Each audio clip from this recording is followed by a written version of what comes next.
looks like we've got a few people rocking and ripping already. Hello, Danny. Hello, Cynthia. I just saw Soaring Above Tyranny earlier. Excellent. Soaring Above Tyranny is a strong username.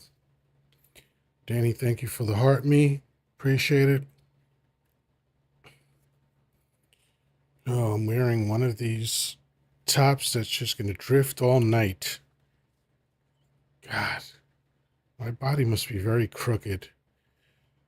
All right, Compy 3 is here. Sherry's here. Jenna, user 6852.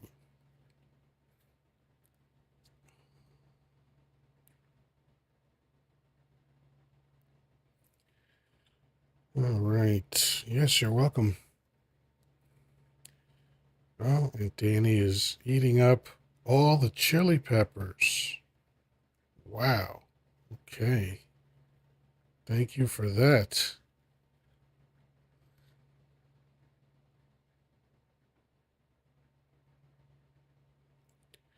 Time to change the live goal. What happens when I pin this? I never tried pinning something. Please help me with my live goal. Set up a new goal. I'm not sure how pinning works, but I'm trying it tonight for the first time. Here we go. Now we got some heart puffs. Eric 50, hey, how you doing? Welcome. Good to see you.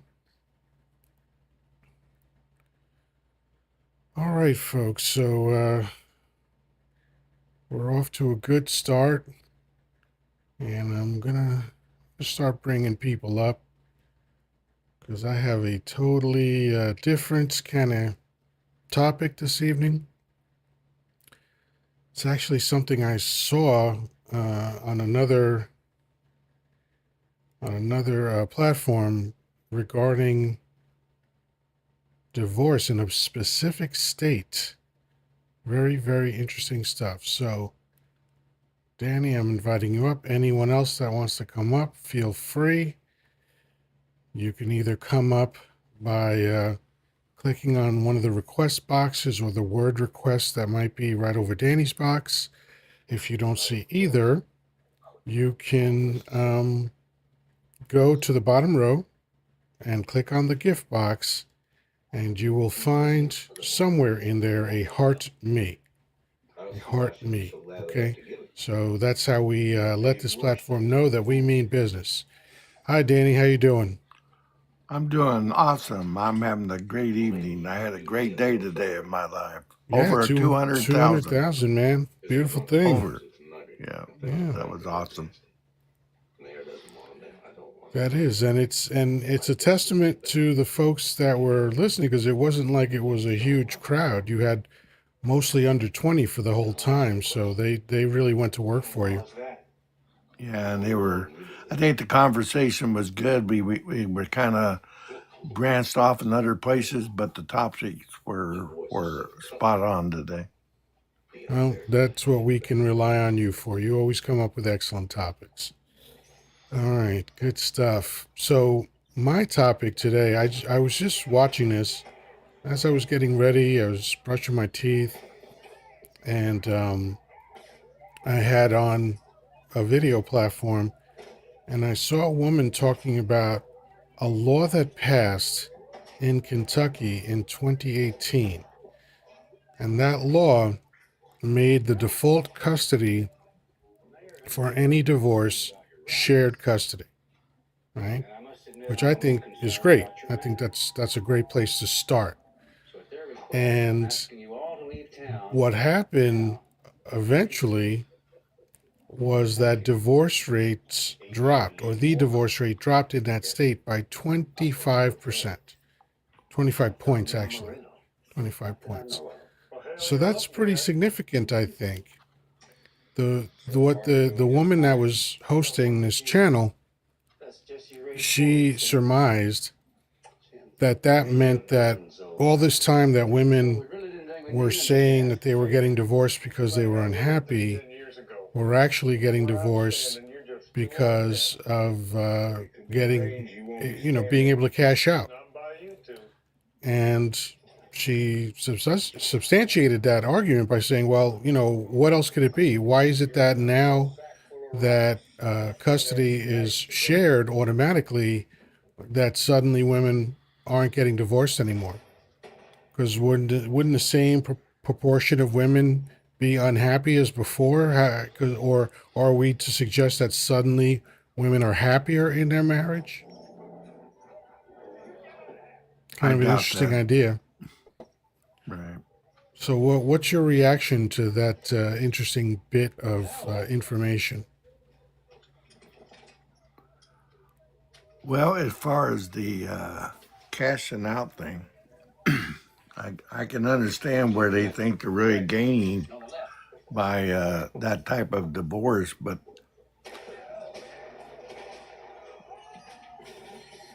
actually, they even though they think they've gained momentarily, they lose in the long run.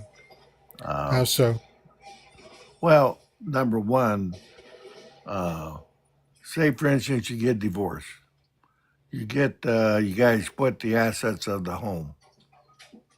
The home's worth 150,000. They get 75,000. They probably get child support. Most of the time, that's usually a given that you're going to get that. But the child lost a father. A child has lost a positive, hopefully, influence in his life that he's probably going to need Yeah, eventually but America to. doesn't care about that, though. I know America doesn't care about a lot of things, unfortunately.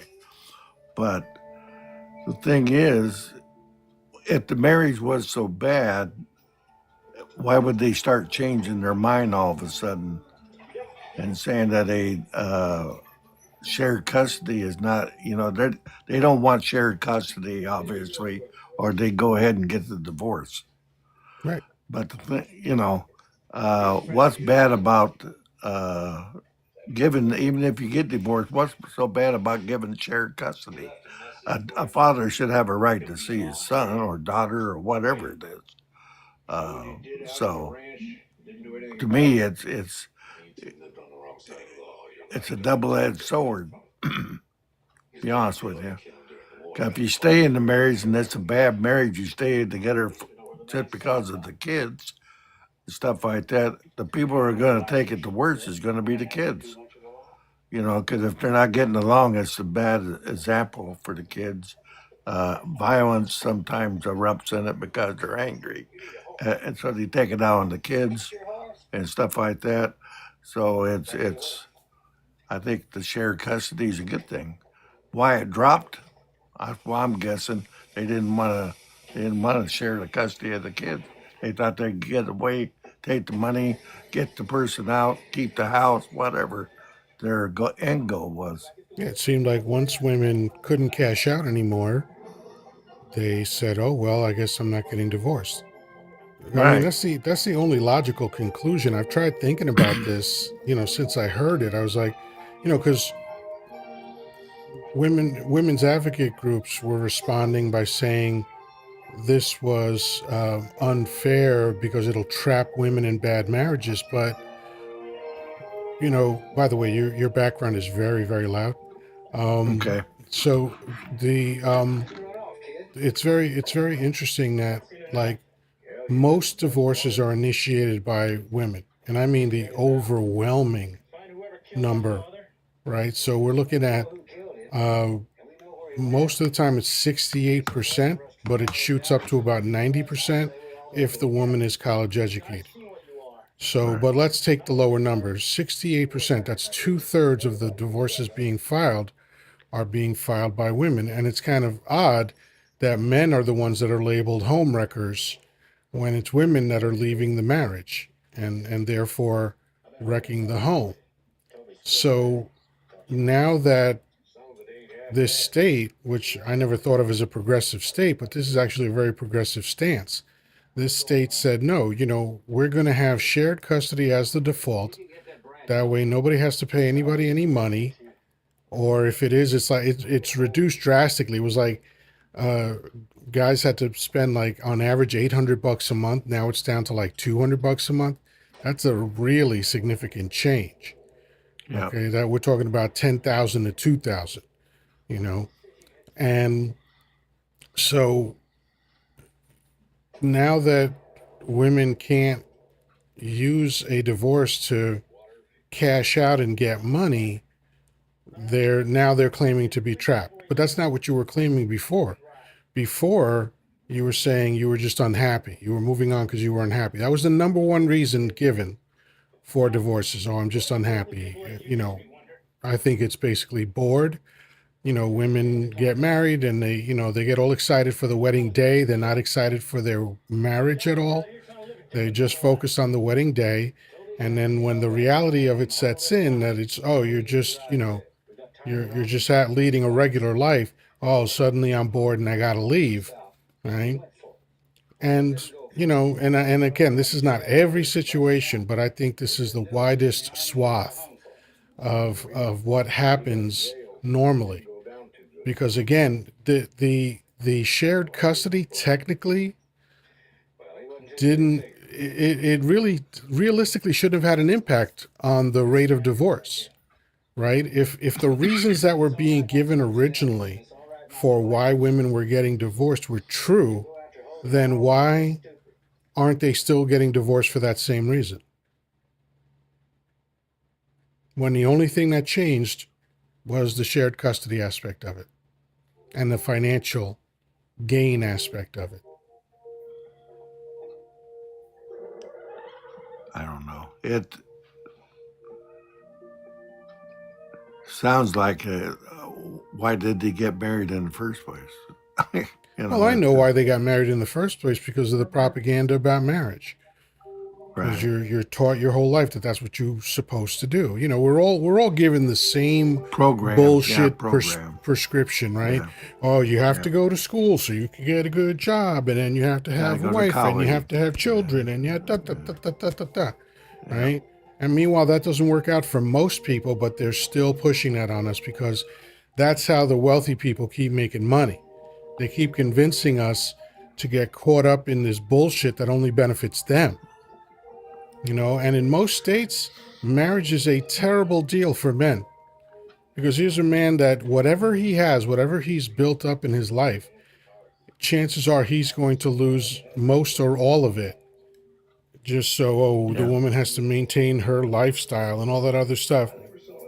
And there are women that, I, they look at a guy like an ATM, where, we need a guy to make X amount of money. Really? You're not talking about his personality. You're not talking about his values. You're talking about how much money he makes as the number one criteria. well, if most marriages, like Rosemary and I, my first wife and I admit that we did okay. We owned a couple of homes. We bought that house and everything, and But when it all was ends, when the dust settled and the divorce was final, she got everything, and I got nothing. And who And but initiated the divorce? she did. Well, You gave it to her. And 3 years it took for us to get divorced. She went to 5 attorneys in 3 years, and but I could say, or some people could say, I gave it to her. You Yeah, did.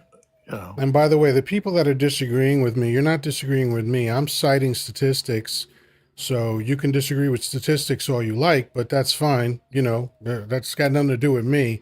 The facts are what they are, and the rates of divorce are what they are, and who Yep, initiates the divorce most of the time are what they are, and the fact that yep, men get ruined in divorces, even if the woman cheats, even if she's the one that chooses to leave, all that stuff. And by the way, here's another statistic you'll hate if you don't agree with what I've said so far. Here's some other statistic that you definitely won't agree with. The worst thing for a child is to be raised by a single mother.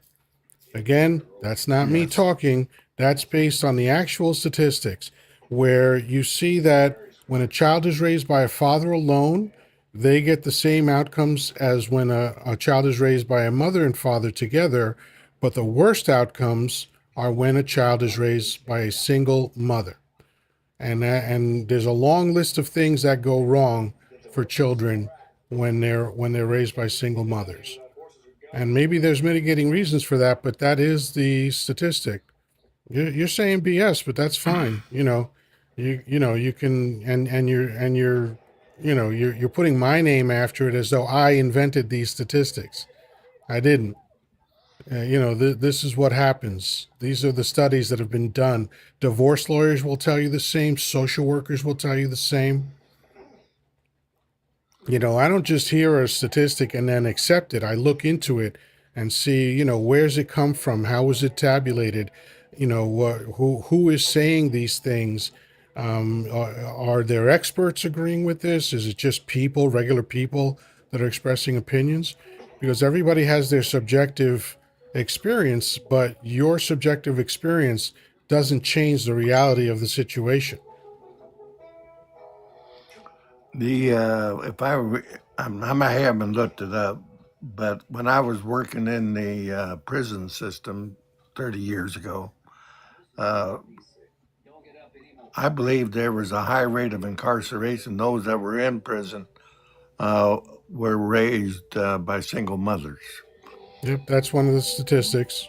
Higher chance of winding up incarcerated, higher chance of having emotional developmental issues, higher chance of being addicted to substances.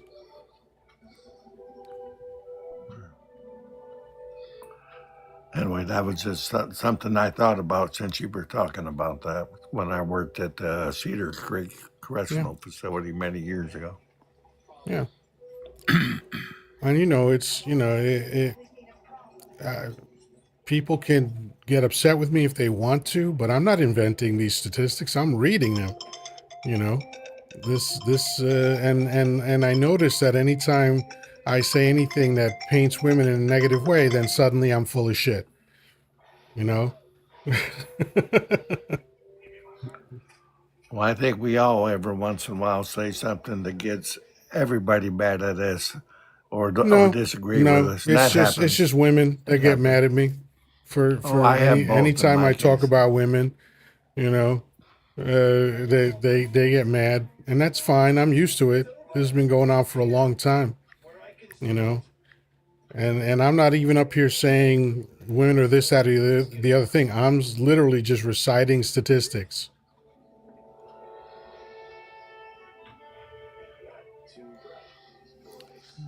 But Vicky, since you disagreed, maybe you could tell me what you're disagreeing with exactly,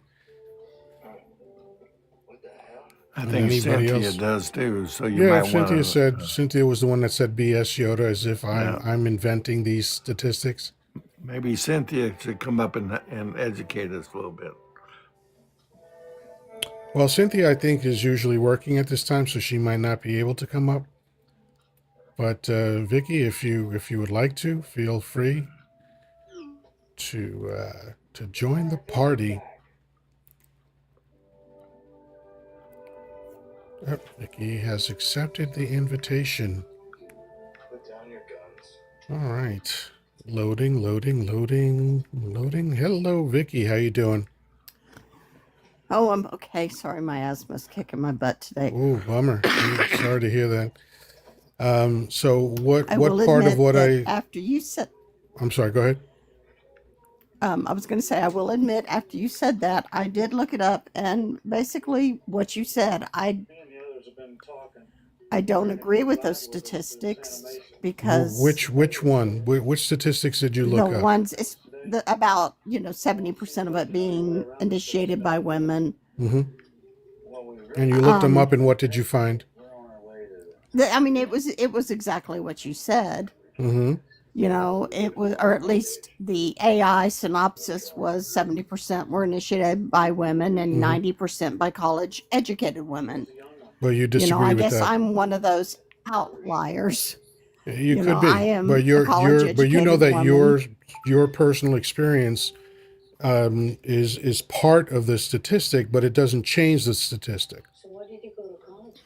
Right. Well, and I can see that, there's probably so many cases where, and I was doing a little bit of reading while you were talking, and there's so many reasons why women divorce, and it's not so much that they, it was they just were so in love with the idea of getting married. Some of it is the whole household responsibilities. There are a lot of men who think, well, you're the woman of the house. It's your job to cook and clean and wipe my butt and, do all that. So Even you if the see woman you is see the language working. that you're using to try to paint a picture. Like there's men saying to their women, "It's your job to cook for me and wipe my butt." That's obviously not happening. So, like, let's have a reasonable conversation about this. If when women are asked the question of why they get divorced, they give an answer, right? And those answers get Right. recorded, and then people report what they recorded, and they're not giving the reason that you're giving. They're giving other reasons. Well, no. But what reason do you think women are getting divorced for? They're giving infidelity. Mm-hmm.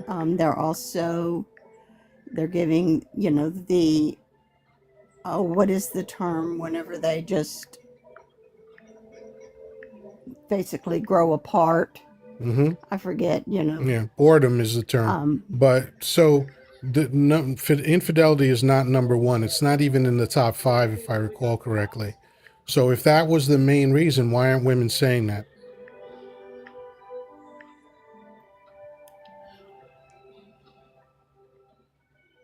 I honestly don't know because most of the women that I know that are divorced have been divorced because of an infidelity. Okay, and that might be true, but again, that's anecdotal, and that doesn't change the statistic. This is an opportunity when women speak for themselves. If someone is asking a woman why she's divorcing this man, and she has an opportunity to speak for herself, why wouldn't she tell the truth about why she's divorcing him?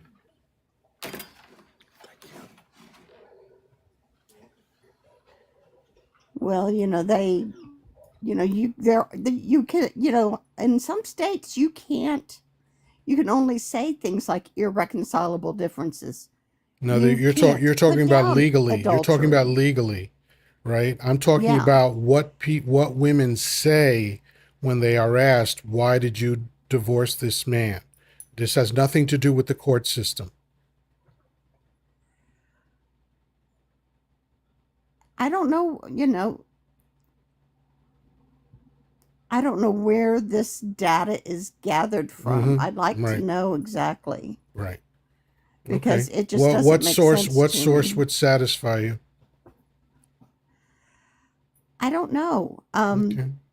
Well, here's what I would invite you to do, and you've already done it, and I congratulate you for doing it. You already looked up one part of this. Whenever you feel like it, look up the rest.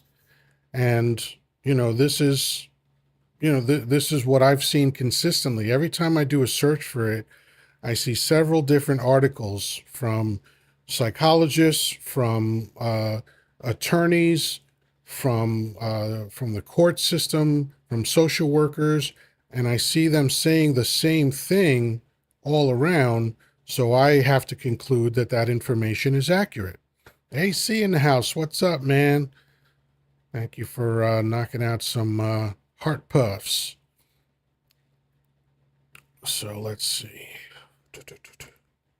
Fighting Spud is here. Hello, welcome, welcome.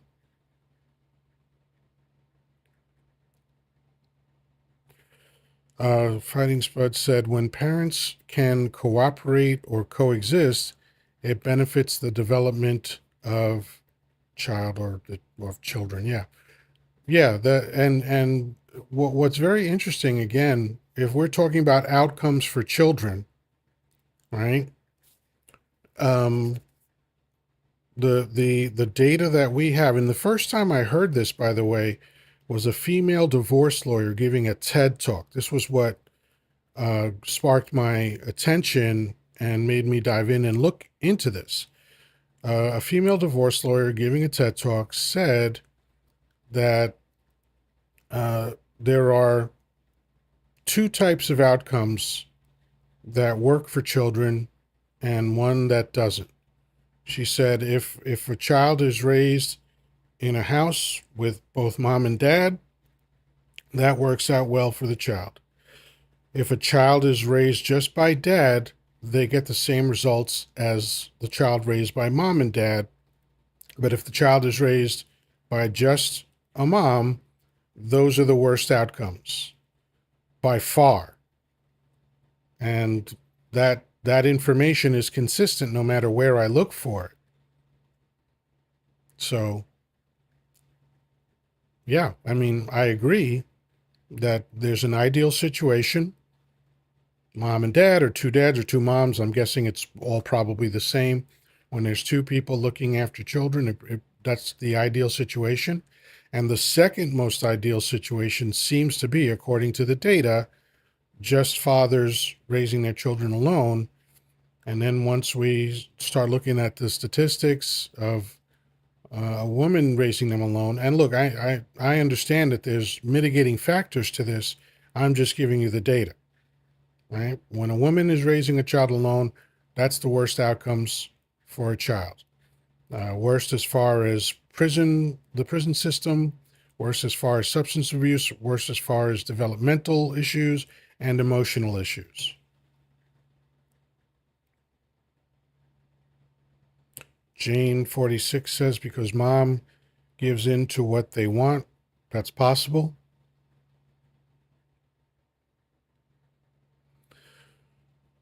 Cynthia, I know you're saying you've heard hundreds of stories, and I believe you.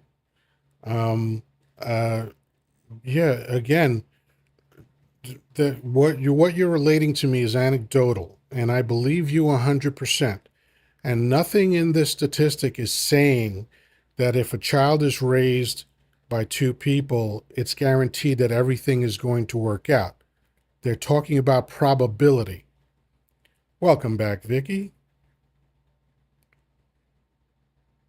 Sorry, I was doing a little bit of reading. I was just trying to, do a little bit more of a deep dive, and it seems that, sociologically speaking, women tend to divorce because they feel that their needs are not being met, Mm-hmm.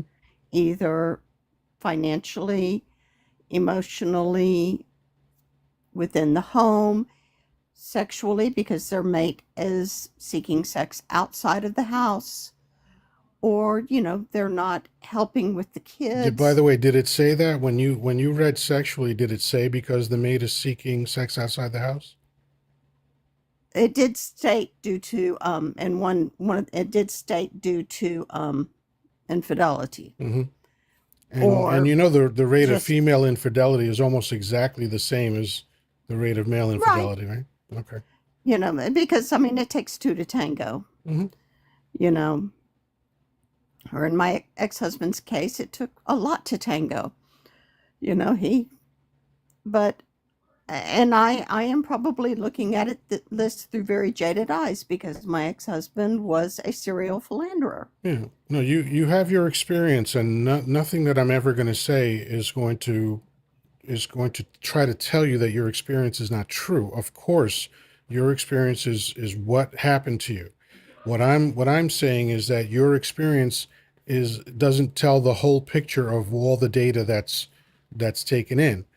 And I see people just really digging their heels in and trying to convince me of other things. Fine, point me to the place where you're getting this information, and if it's good information, I will absolutely consider it. I'm just telling you, I've been reading about this for a couple years now, and I've been looking and trying to see, like, where is this information coming from? How is it being collated? And to the best of my knowledge, it seems like consistent, accurate information. So if people want to disagree with that kind of information, that's fine. But that doesn't change my mind because I'm data driven. I want to focus on the facts. I don't care about people's individual stories and everybody has their experiences. I mean, I can't, if I tell my story, that's not going to change the statistics. We're all part of the statistical data. Well, it's really hard to bring up a subject like this without bringing up anecdotal information and anecdotal stories. And I'm not saying that you shouldn't bring up anecdotal information. I'm just saying that we have to put it into its proper context.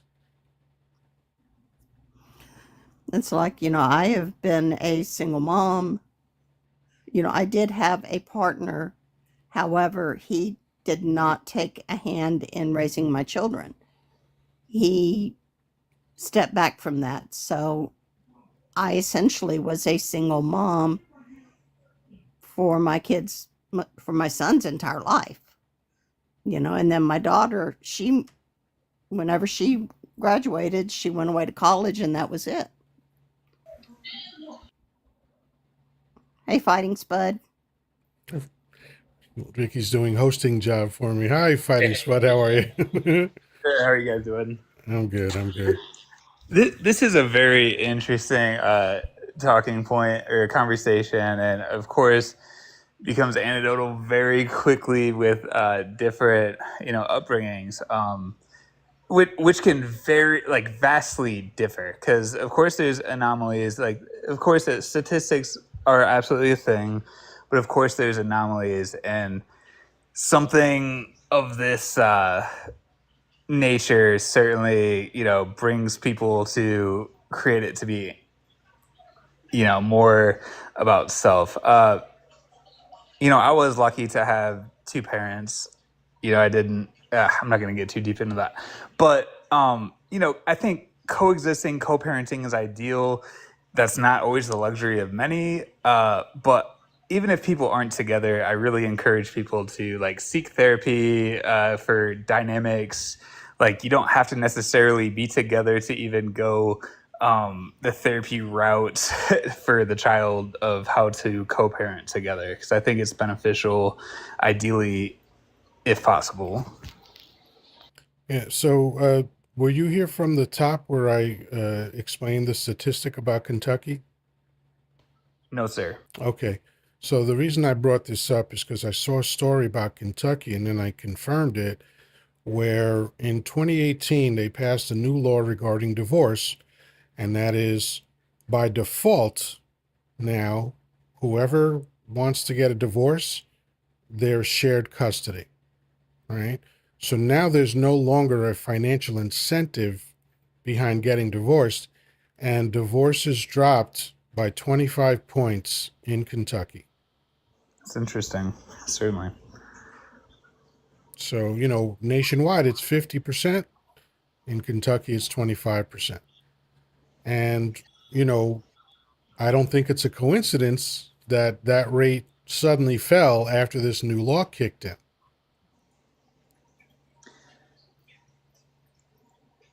I mean, some can be said with prenups too. I'm not really trying to go down that route, but yeah. Well, most people are not getting prenups. Most people, most of the people getting married are not in Younger, even right, for considering sure. prenups. Yeah, absolutely. For sure. Agreed. I really feel for the kids in this shared custody situation because they're shuffling from one house to the other every other week, or and that is so difficult. There, you know, I can't imagine what that's like for the kids. May I rebut that? Well, hold on. Before you Respectfully? do, Go ahead. do you think it's good to have it to where the father sees his children 2 days every other week?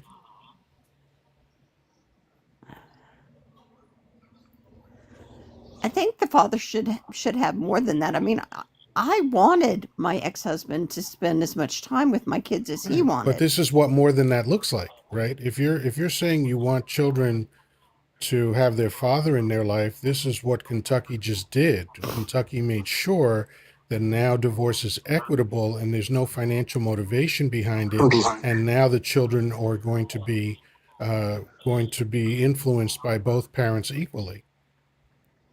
Then in that case, it should be a situation where the children have custody of the home and the parents are forced to move. You know, Okay. they move. I'm If I may, real quick, I'm not like, sure what that relates to, but go ahead, Fighting Spud. so like, you respectfully, you spoke about it could be difficult on the child to go from place to place, essentially. Like, I assume it's like stability that you're speaking about in one environment, but like, truthfully, digest the fact that is that worse than an environment with two parents that cannot get along, create hostility, and, you know, breathe that upon the child, essentially. Like, respectfully, if two people cannot get along, I, respect and admire those that recognize such a thing and then still try to create the dynamic of co-parenting for the child. Like, let's just be honest. Not everybody gets along with each other. And I'm sure all of us have one or two stories of someone that we felt fond of at one point and then got down the road and we're like, yeah, I don't know about them. um, I'm lucky I'm not in that situation. My parents were not in that situation, but I do have understanding and, awareness, witness of that all playing out, whether it's making it work and, creating two different better environments for a child, or having a bad environment for a child. Vicky, any thoughts on that? I see your point, and it is much better, in his case though, divorce was already happening and, in Kentucky. And so there is, now the shared custody, which I'm not sure if that is the same thing as joint custody or just shared custody. It's pretty But, much the same thing. Yeah. It's just, it, what it's saying is that there's not going to be this thing where one parent gets custody and the other one is stuck having to pay this exorbitant amount of money to maintain the children. my ex-husband tried to pull that on me, except he didn't want the children. He wanted just to say, we have joint custody so that he could get out of paying child support. And I had to take him back to court. And I ended up, while we had joint custody, I had sole physical custody, which really made things difficult. But, and then, he did have his, times that he was supposed to have them. And I was open to him having them any other times, but then he didn't want them, and then he up and moved away. At one point he moved to the Philippines. So I mean, and he didn't even tell our son that he moved.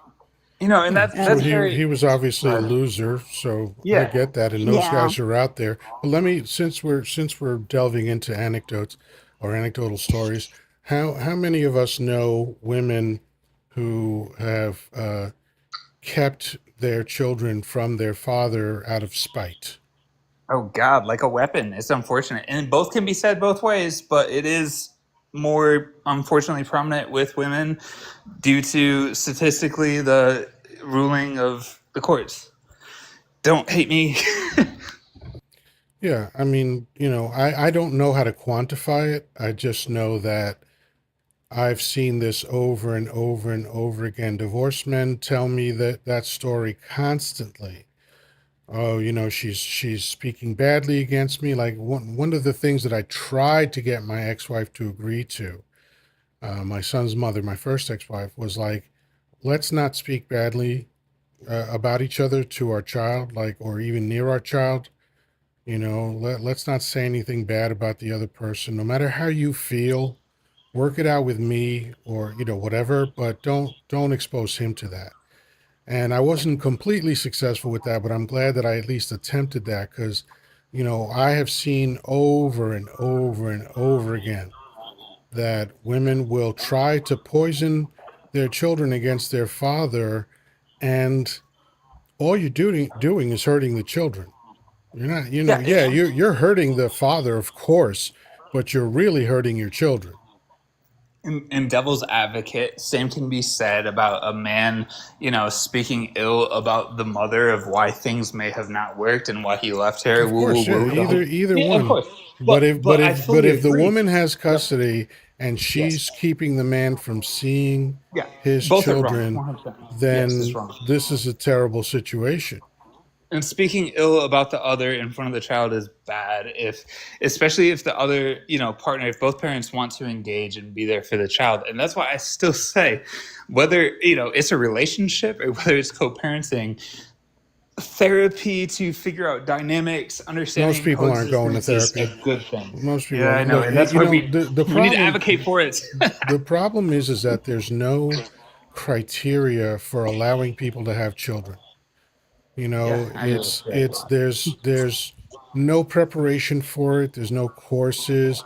Like you can get pamphlets Huge here lack of and support there. too, I will Like if say. you go to Lamaze class, you can get a few pamphlets or something, but there's no licensing requirements. There's no nothing. It's just like, oh, whenever you feel like it, you can just sprout children out. And I think that's probably the biggest problem is that you've got people that very often are getting into marriage and having children just because that's what they're told they're supposed to do.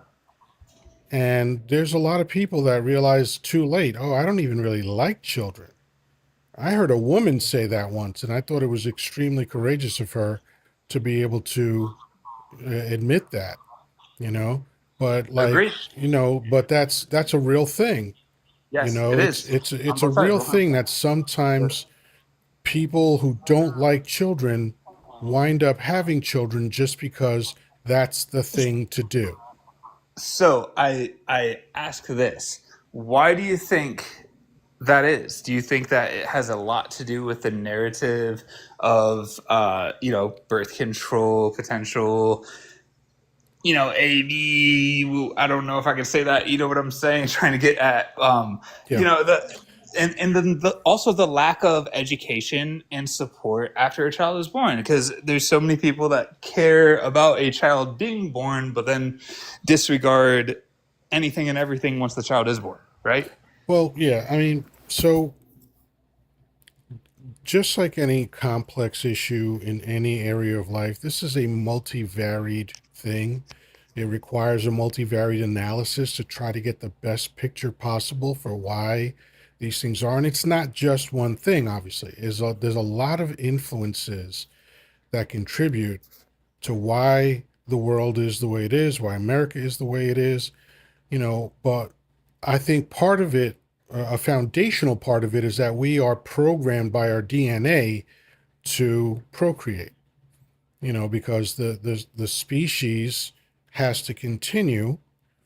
That's the goal of every species, is to continue in perpetuity, right? Most species have not been able to do that.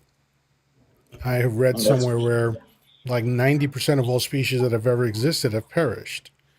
All right. So part of guaranteeing the viability of a species is making sure that there is procreation regularly.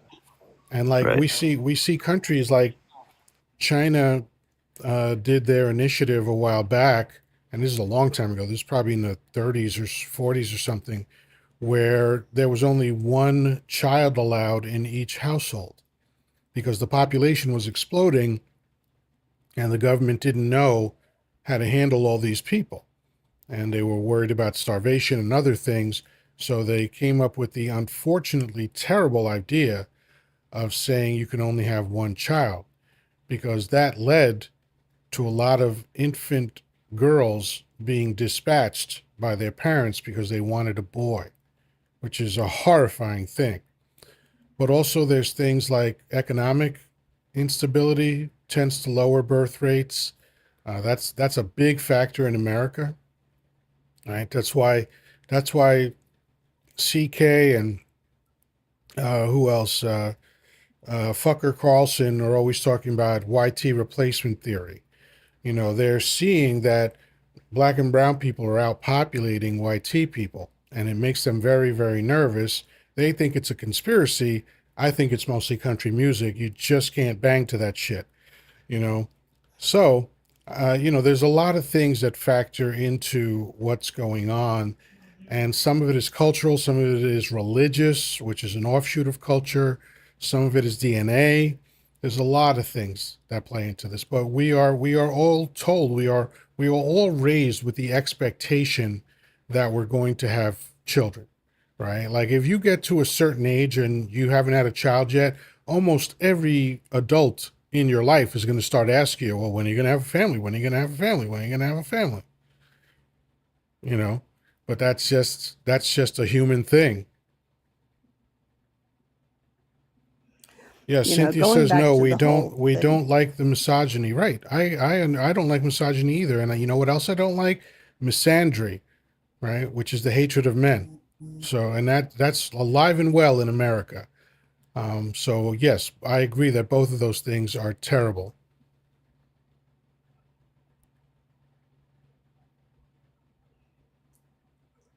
Going back to when you were talking about the, speaking ill of the other parent, I made it a point until my children were adults to never speak badly about their father in front of them.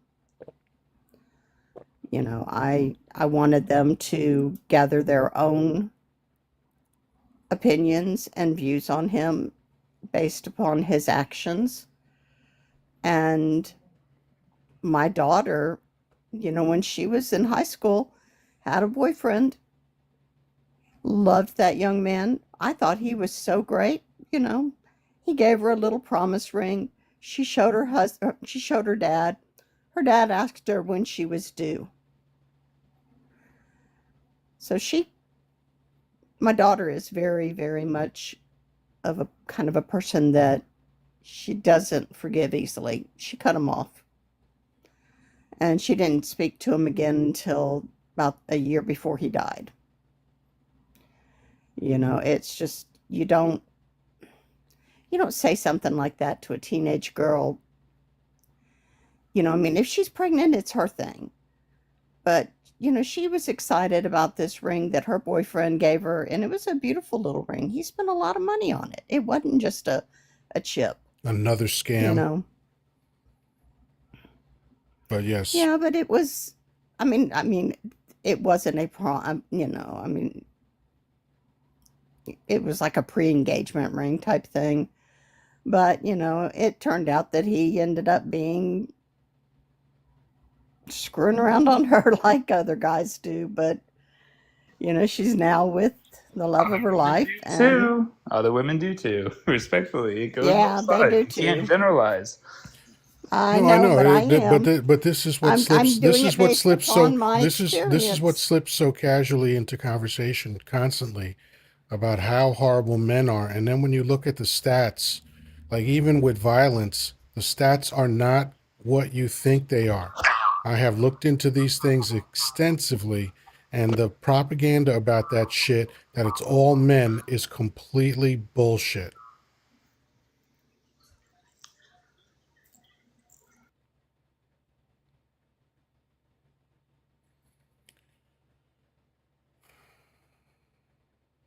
Danny, you've been quiet for a minute. Why don't you unmute and share some thoughts that you have? Well, my and I hate to go back to Rosemary, but Oh, she wait. I'm sorry. Hold on one second. Cynthia, thank you for proving my point. Oh my God. Go on women's channels. They prefer the bear. Right. That's exactly the example of misandry that I am referring to. The hatred of men is alive and well in America and spoken about so casually and so acceptable. And yet, if I put up real statistics about women, everybody loses their shit. But I'm sorry, And Danny. Please mind continue. you, Hold on. Hold that thought. Go ahead, Danny. Please You continue. coming? no, what I was getting ready to say was is when we were talking about visitation of 2 days every 2 weeks or wherever the visitation schedule is. there was a lot of times where Rosemary didn't keep her end of the bargain. When that judge said, okay, he gets 2 days a week on the first and third Sunday of the month, Monday or whatever the schedule is, she broke that many times, knowing that number one at that time I couldn't afford to get another attorney to go back in the court to put her back into it, so she would intentionally break that often, and uh, and then or I go ahead and I get him, and then all of a sudden she wanted him home half a day early or a day early because of something that she wanted to do, and so it was constantly being broken, and that was the hardest thing I had to deal with. And then finally, when I had enough of Washington at that time, I moved back to Colorado. Then I was lucky to see my son out of the 20. When he was still home, I saw him twice. She would allow him to come out and see me, and I made sure I got him back on the plane to go back and stuff and pay for his ticket, back. But there was a lot of selfishness on her part when it came to my son. My daughter was already grown, so there was no custody on Amy when that came to Amy. But Daniel, my namesake, that was a whole different story. And a lot of men that gets in the same situation, a lot of them can't afford to take them back to court or go back to an attorney and everything. And especially when you're out of state, that's even harder to do when that happens. So I'm just saying that been my. I was thinking about all this conversation. Yeah. So, Fighting Spud, what were you going to say? I was just, kind of talking to Cynthia. She spoke earlier about women realized that it was easier without men, but then she speaks That's about being in a hilarious. marriage. That's And then she hilarious. says she's married. And I'm not, listen, Cynthia, I'm not trying to come at you because look, I'm in a loving relationship and I have a son, and we don't speak that kind of rhetoric. I don't quite understand it.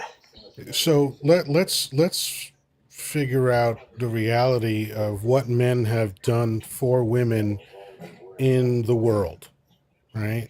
Um, we invented almost everything. We built almost everything. We maintain almost everything. We do almost all of the most dangerous jobs. We protect everyone in either law enforcement or in the military. Okay. And we pave the roads, we hook up the electricity, all that other shit. So, yeah, sure, life without men would be fantastic because you could do all this stuff, right? Women absolutely, mothers absolutely play their part. I do not believe in misogyny. I do not believe in the opposite. There are certainly extremists on both sides. I respect women and mothers for their part, and men and fathers for their part. But they don't But obviously respect our part in it. You know, yeah, these 100%. comments, these comments make me Yeah, see she put that me. the I'm sorry. hostility that is so It just open toward men and so acceptable toward men, just all this hostility is part of what is ruining society.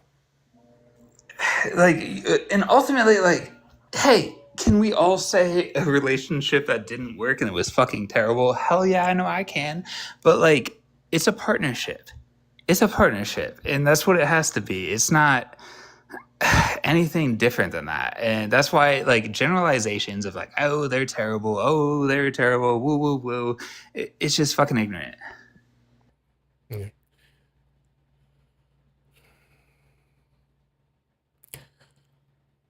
That's wonderful. Being a manager in auto parts isn't the same as building automobiles, is it?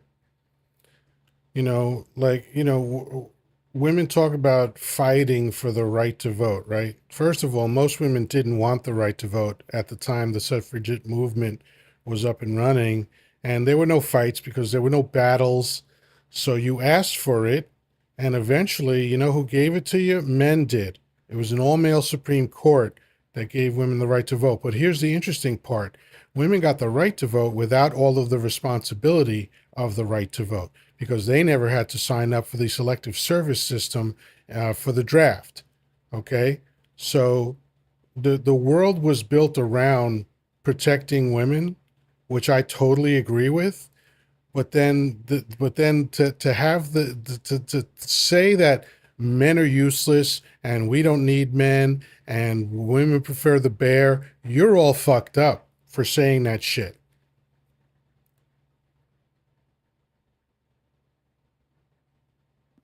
Whoa. Um,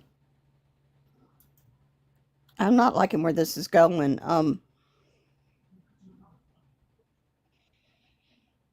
I am really having a hard time with this. Have you seen any man in the There, comments saying that women are useless? Has there been one this whole time? Feel free to scroll up and see if you see that. no, I haven't. But there's been You several know, comments and about how fucked up men are. And it's so common and it's so acceptable to just shit on men all the time. And it's like, why? Why is that okay?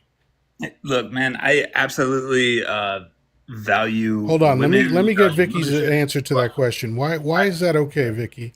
That women can just shit on men whenever they feel like it. And yet not one man in this whole time that we've been talking about this has said anything derogatory about women.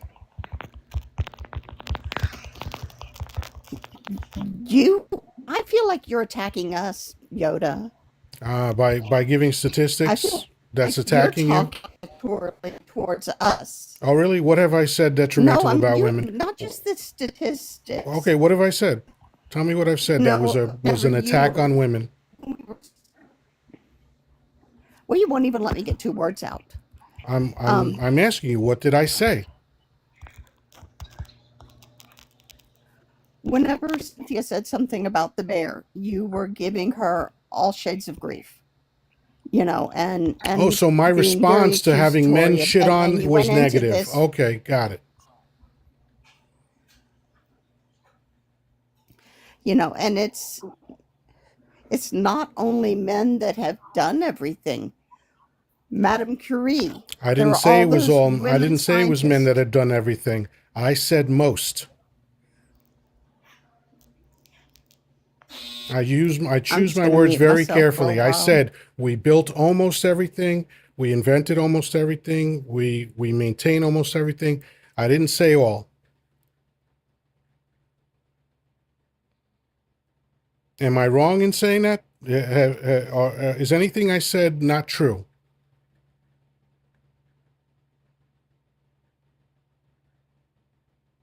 I mean, respectfully, Hold Sure. that's on, not hold it. Hold on. I'm talking to Vicky right now. Cleopatra. I'm That's talking to not Vicky downplaying right now. Chill Cleopatra. out. Vicky, was anything I said not true? You're just very clever with your words, Yoda. Oh, And so I so have a so hard time, was anything I said not true? That's what I want to know. Forget about whether I'm clever or not. I you would know, like to know your honest opinion. Was anything I said not true? the part about the vote.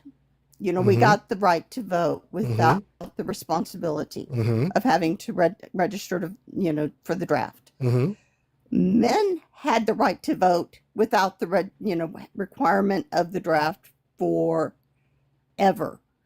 And then suddenly they had to register for the draft. And then suddenly women, so it's not just that Is suddenly you guys were. wait a second. Hold on.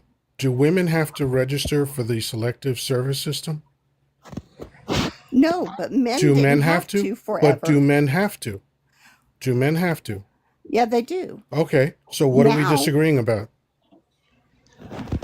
when did the selective service system start? I'll check.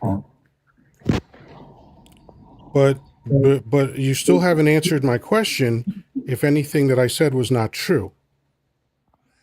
Well, that was the part that I was arguing about specifically, was that Well, because have if women ever had to register for the selective service system? no, So then what I said was true. except for the fact that women you made it sound like, oh, we didn't, we got the right to vote, but because we're the weaker sex, we didn't have See, I to didn't say anything like that. register. I didn't say anything No, about but the weaker it's sex. that's the inference. Oh, okay. And That's the the and the and inference. the inference that I'm getting right now is that you don't want to have an honest conversation. That's the inference I'm getting. Instead of making up a narrative for me, right? Because now I've made up a narrative for you. You don't like that, do you? Right? But you just made up a Well, no, narrative for but me. did you You made up a did you narrative find for out? me. You made Hang up a on. Can narrative I for ask me. both of you a question? No, you can't because we're in the middle of Okay, I'm something. gonna peace out then. Okay. So, I want to know what I said that wasn't true.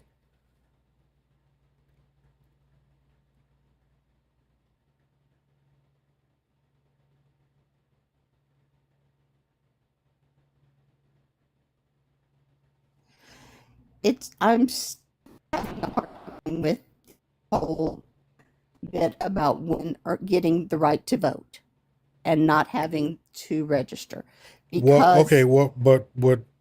I feel Is I that true feel or not true? I feel Is that true or not true? it is true that women do not have to register Okay. So then, what to did I say that for the wasn't selective true then? service. But my understanding is that men did not always have to register for the selective service. It started in May of 1917. So So okay, they've had you're that. right, but then again, it's what we're both saying is true. You're saying that they didn't always have to. You're right.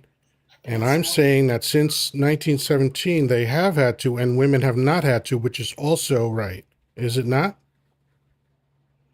We're both, it's just that you made it sound,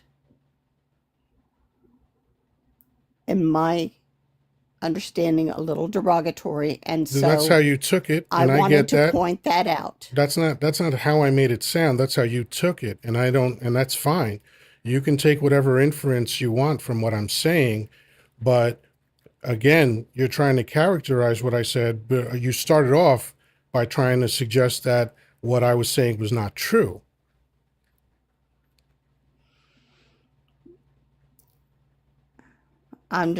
I'm gonna mute. I think Fighting Spud still has a question about You took it too single parent. personal, Vicky. Well, no, That's my I don't want input. to read Vicky's mind. She took it too I respect anyone's um, processing of information. Okay, so people can take whatever inference they want from what I'm saying. But when you start saying, "Oh, you're very clever in your wording," it sounds like you're trying to put me down for speaking precisely, and I don't think that's necessary. But let's see. I'm sorry. What was the question here? Hold on. Respectfully, seems like a lot of TikTok for 10 instead of discussion. Do you both agree that ideally a child is? All right, we had moved on from that subject, but so I'm sorry, Danny, you were saying? I was saying to Vicky that I think she was taking it a little bit too personal. That's all I was You saying. know, And Vicky, do you I think get that's true? very, I know you do. probably, I get very passionate when it comes to women's rights. And if I feel like a woman's rights are being tiptoed on, even verbally, it upsets me. And I certainly understand that. I'd love to know I what part of appreciate what that. I said was an infringement on women's rights in any way. I I can't speak for how my mind works. My mind does stupid things. And this whole bit about, you know, going back to, you know, the the single moms, having the worst outcomes, and it's just been a whirlwind. And, I still have a hard time with, the whole shared custody as far as, worrying about the child, but that's me. I am thankful that my children are 29 and 35. That's not an issue for me. And I don't live in freaking Kentucky. So I'm glad of that. That's a good thing. Yeah. Yeah, I probably have 17 reasons why I'm happy that I don't live in Kentucky. Hey, Cherry, what's up? Um, all I right. used to live there, so I know all about Kentucky. It's not a I'm trying to remember if I happy ever place. visited Kentucky. I might have been in Louisville once. That's where I lived at in Valley Station, a suburb in Louisville. Yeah, I was there for a training, or not a training, a conference, a yearly conference, which was partly a training. But Right, I remember one night we left the hotel and went into downtown, which was, right there. Seemed nice, but, right. all downtowns kind of look alike to me. They do pretty much. You know? Even though the Ohio River running through there in the middle of the town there, and the paddle boats and stuff. That's cool. That was nice. I don't even But think I saw that. you didn't. It's Yeah. pretty. I lived right by the Ohio River. My house was, but it's don't get me wrong. It's got some nice rural areas. The bluegrass it does have a tint of blue. When the dew hits it, it's really pretty. But and the horses are awesome down there. The racehorse ranches and stuff in Lexington are gorgeous. So, but the people, yeah, they're a little twisted down there. Spud's back up on the Yes, panel. I saw that. I accepted him back in. What's up? Hello, friends. I have a general question, Hmm. trying to a little bit of harmony here. Host, you are a very intelligent person. I've seen you speak on many different subjects. Kudos. Thank you. Ideally, what would you consider is a healthy shared custody, co-parenting, dynamic ethics, coexistence? Like, what should that look like? Can you kind of explain or elaborate? Well, the question kind of has the answer in it, right? Like, it's exactly what you described. It's two people who can get beyond their pettiness about their failed relationship and focus on the children to parent them, you know? And how that looks, that could take several different shapes, but with that foundation, you're likely to do okay as opposed to people that are sniping at each other and trying to turn the children against the other. That's obviously crazy and unhealthy. It just has to be two people that are willing to work on behalf of the children. Selflessness. 100% agree. Yeah, I don't know. I don't even know if that's selflessness necessarily. I just think it's the avoidance of pettiness, Yeah. where you Putting down understand ego. that the big picture, the small picture is you tried a relationship with this person and it didn't work for whatever reason, right? Sure. Um, and whoever asked for the divorce doesn't matter. Again, there's statistics on that, but what matters is now you have these children to raise, or one child or many children, whatever it is. And if you can't get your head out of your ass and figure out that your main job is these children, because remember, they didn't ask to be here, right? You brought them into the world. So you have a fucking job to do. And the job is hard, and it's the hardest job ever but not from a manual labor perspective. It's like it takes a toll on you emotionally to be a parent, but it's Agreed. also the most rewarding thing that I think anybody can do, you Agreed. know? Yeah, I mean, and that's the thing, man. Like, this type of discussion comes up, and people get very passionate because of experience that they had one way or another, and they lose the main focus that we're talking about parenting. We're talking Mhm. about a child.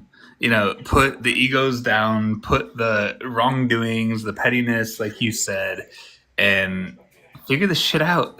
If you guys don't talk much, then that's fine as long as you both are showing love and giving the child what they need, essentially.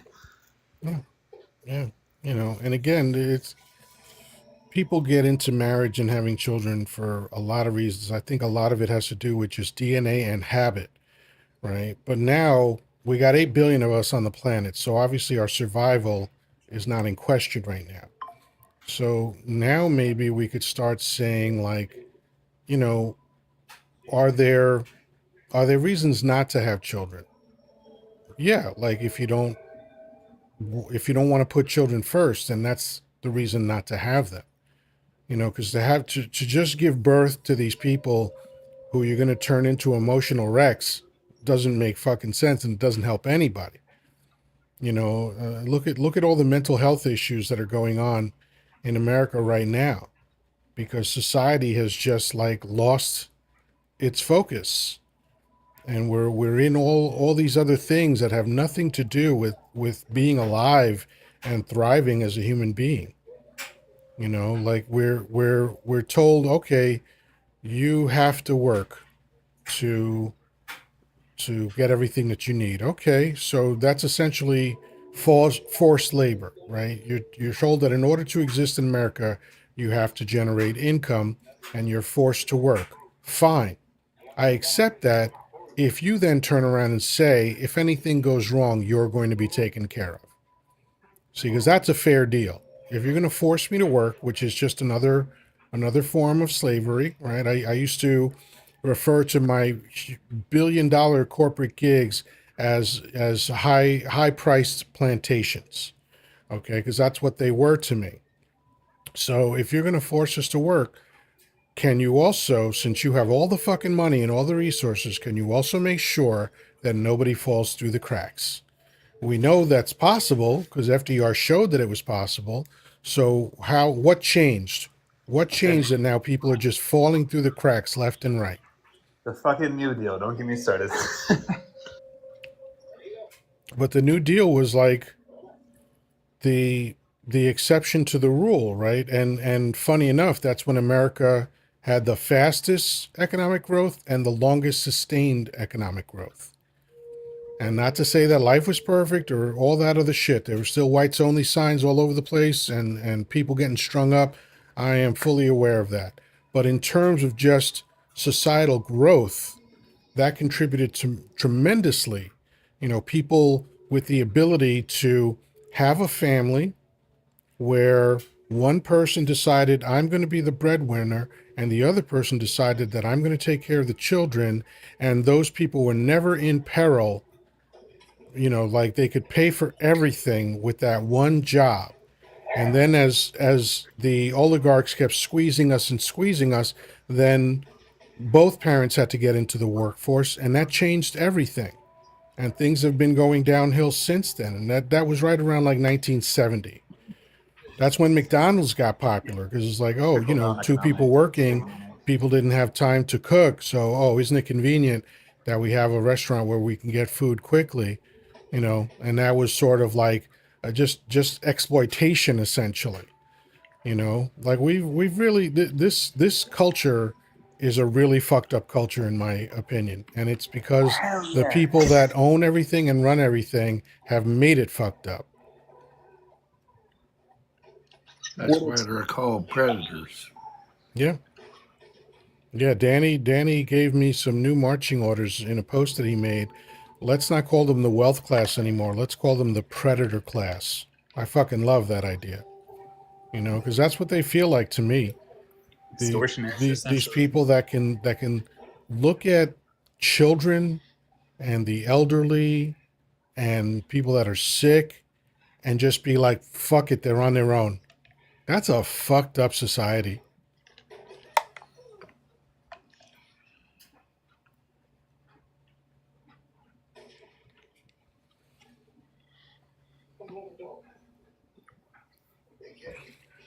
Anyway, could I make a quick announcement? Please. I have been pondering whether I was going to go live or at least try to start posting videos on YouTube. I decided I'm going to, but the problem I was running into is that the way of positive change was already taken on a handle there on YouTube. So, by the blessing of AC, I am going to be keep them accountable on Oh, YouTube. wow. Nice. So, I will be on YouTube soon, my friend. So, AC gave me the go ahead that I could use the mantra since he says I am the patriarch of the family. I will be keep them accountable on YouTube. Well, just remember that moving forward, you're not gonna want to say the name of the other platform. You'll just Oh, refer to I'm it, sorry. That's right. refer to it as the video platform or something like The that. But tube. The yeah, tube. the two, yeah, because this platform is very sensitive about that now. Well, they're going to get real sensitive October 1st. It's going to get real Well, sensitive. the a lot of the new rules took effect September 13th, Yeah, so we'll have to we'll have to see what happens because right now this sale is looking a little bumpy. It looks like it is. Oracle is unhappy, so we'll it's everything's in the air, and I feel kind of dumb that I didn't really read the I didn't really read the temperature of America last year because if I had, I would have moved to another country in November and just not dealt with any of this shit, you know. But I didn't see what was coming clearly enough, and it's worse than anything that I had ever imagined. You know, Vietnam I doesn't thought look this so was going to good. be like sort of fascism light, but now I see that it's full bore. Right. Fighting Spud, you were saying? I was just saying Vietnam has never looked so good, or several others. It Oh, as didn't far as look good to places to me live? when I was there. Yeah. Yeah, I mean, if you go to like apparently the Nam, it's not bad. Vietnam is beautiful, but there's a lot of countries. I mean, there's a lot of great countries that you could live in. Albania, Mexico. Yeah, there's several around the world. All You of the know, all, like Canada obviously is a great choice. The Icelandic countries are great. They tend to score very high on both equality and happiness. And most of their leaders actually give a shit about the citizens of their country, and you could tell by Spud, the decisions that they make. Same with Denmark. Yeah. Spud, What's that? Vietnam is not a good place for me. You will never get me to live there. And I why do you say spent, that? I was there in Vietnam, so no, That's you're very not. unfortunate. I'm sorry that you had to deal with that. No, That's not because of the people of Vietnam. yeah, no, I can't even stand them in this country. So no, I'm done. It's really disgusting to hear, and I don't. We probably shouldn't get into that, but I condemn that. Well, that's my opinion. When they try to unalive me, I have a strong opinion about that, and Yep, they you were did. in their land, though. Let's not get that twisted. No, when someone literally almost unalived me. Yes, I in their think I country think I that think you Danny has invaded. earned the right to feel That's the way correct. he does, and I'd say Sure. that we could just stop this narrative of trying to get him to think Agreed. differently about it. Agreed. Okay. Yeah, I wouldn't even touch it, Fighting Spud. That's what I You don't said. know the half of it. Hmm. I'm just saying it was in their country. But yes, I agree. So, yeah, I do like tropical, I do like hot, but it's actually hard to get into some countries. Like, they need you to like have like a job offer in that country or sponsorship of some kind. I don't know. So I might not get to go, and I might not even have the money to do it at this point. So It kind of sucks because I think America's over.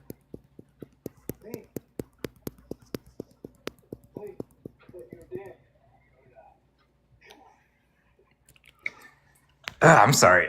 I can understand saying you don't want to move there, but saying that you don't even want them in this country, that's kind of fucking disgusting No, still. oh, dude, I got to drop you down. I You can't. don't I'm get on. not. Yeah, I'm not going to have you berating Danny about his feelings in of Vietnam. Okay, he's entitled to his thank you. feelings. Thank you. I was fixing to jump in and into his shit, and you think you took it bad. No, I'm used I to was it. going to put that little 30-year-old boy over my knee and give him a piece.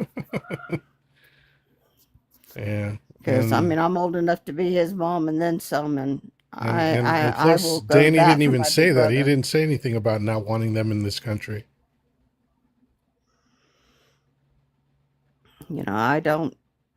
You know, I was alive during then, and I had, you know, we had this map on the wall, or it wasn't a wall, but the utility room door, and we tracked family friends that would send us letters.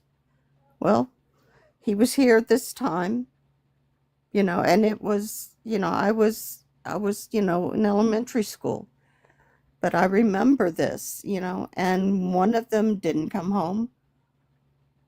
One of them did come home, but he was lost to us for years. He was not the same, and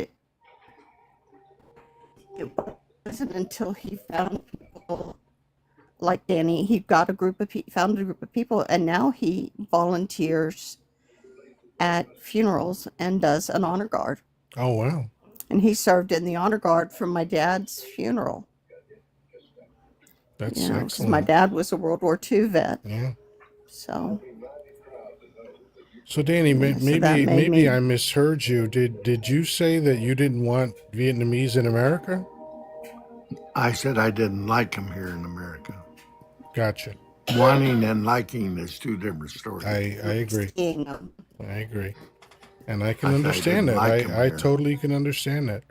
You know, and you know, for anyone that can't have understanding, compassion about a veteran's experience, that's just not really. You know, it's like keep that to yourself. You know what I mean? And now, because Right. I've muted him for the rest of the live because he just wouldn't stop. No. So you know, I just don't need that kind of thing. You know, like, And I don't and need I know you somebody can that stand up never for yourself. served. This isn't about like trying to defend you. It's just that I find it offensive that someone would talk to any veteran that way. And of course, since I care about you and love you, I certainly don't want someone talking to you that way. Well, I don't take nothing from what he said because he never served, so he couldn't even carry my combat boots. There you Just have it. saying. Well, you know, this is a great example today of how even when things get heated, it's okay because underneath it all, we all respect each other and we all care about each other. And, you know, I knew bringing up this topic was going to be a difficult one because I've had these conversations for a very long time and I have a general sense of how people are going to respond to these conversations. But, you know, I also know, you know, the difference between someone who's upset because it's a difficult topic and someone who's a gigantic asshole and just wants to be negative, you know. So, since no one was trying to be an asshole and trying to be hurtful, you know, it's okay that things got a little heated. I mean, that's my take, Danny. What do you think? I agree, but it goes back to what I was one of my subjects today in my life. That these people, it takes a special person like me to sign up and serve a country that really doesn't care about me. Right. And that's a prime example of old Spudnut there that started to sit there and turning it and kept at it needling me about a comment that I don't like Vietnamese people, you know. Well, I could have been really nasty and call them goots, because that's what I call them, is goots. But I didn't. I said Vietnamese people. And I said, I don't like them here. I don't talk to them. I don't want them around me. And that's my right. That's my opinion. Oh man, Fighting Spuds keeps accepting. It keeps asking to come back up. I'm not letting you back up, dude. So, you know. Oh wow. I'm not letting you back up. So I don't know why you keep asking up. It's kind of simple. Yeah, Jane 46, her dad was over there too, and he unfortunately lost his life to Agent Orange. Oh, So it's a bad subject for her as well. yeah. Of course, like we have to respect the experience of veterans, especially when veterans have been wounded and they saw the nightmarish shit that they've seen. If you're not willing to give people a little latitude in that situation, then I think that's unreasonable. You know. Well, especially when you have scars. I mean, literally, that I can see. I look in the mirror every day and can see that scar. I can remember when it happened. I remember waking up in the hospital, Walter Reed, over almost 2 months later, out of a coma, you know. And, I look at the scar on my hand when I got poo pooed the first time, you know. The- so when somebody sits there and starts, talking about how great it is to go to Vietnam, it probably is great now, but it dang sure wasn't great then. And it was pretty there then, you know. But the stuff that was shelling and the firing and the smoke and everything else was not a Okay, pretty this sight. this dude is a weirdo, man. I mean, he keeps asking up after I've told him clearly that he's not coming up. So now I blocked him because now you're just fucking being weird. Yeah, So, since we're kind of we've shifted into that subject, I know that there were several incidents, is what I'm just going to call them, over the past 36, 48 hours. And I know a good many of them all involved veterans. And I know of three, and I saw where someone responded on AC's post on one of his, videos, that there were six. And then I did a quick look, but I didn't have time to do much. But there was like apparently one in Virginia, another one in North Carolina, and then of course the one in Michigan, and then some kid tried to go through the barricade with a pew pew while they were still doing everything in Michigan. And and then they find, undetonated ordinances there. I know that, there's the fog of war, and I will never understand that, but we are seriously, seriously wronging our veterans. If they are that angry and that upset. Now, in the case of the Michigan one, there was a New York Times article that dropped that said he had serious grudge against the sect of religion that he went after.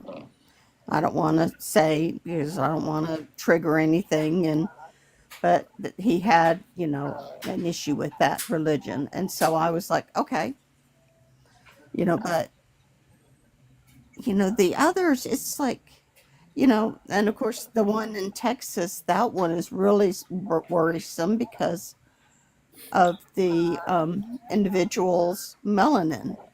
because they're going to really go after that.